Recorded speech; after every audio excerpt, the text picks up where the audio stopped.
Hello, this is Allan Arkush with another trailer from hell.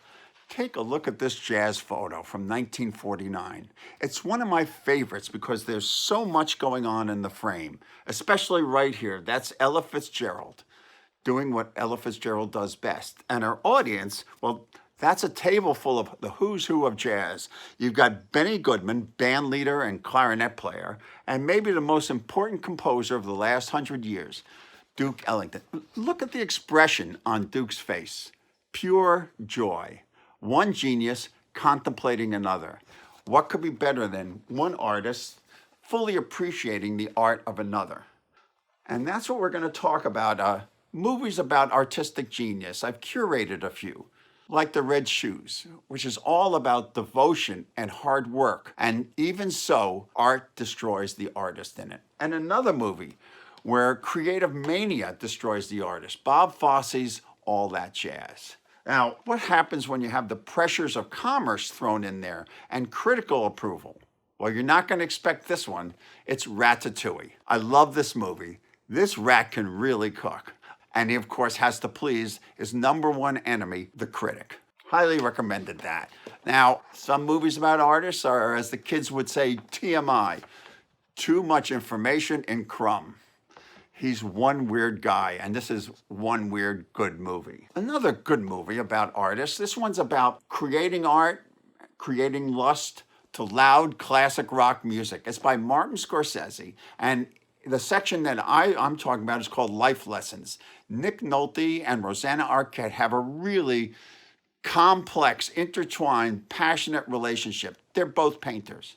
Now, one movie actually creates its biography from the art, and this is Loving Vincent. Vincent van Gogh's paintings come to life. They're animated.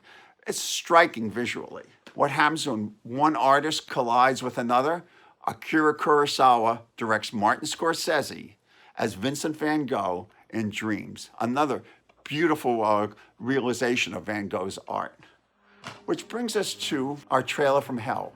My favorite movie about making art, the religion of art, and the destruction of the artist from 1984, Amadeus. Are we going to appall you with something confidential and disgusting?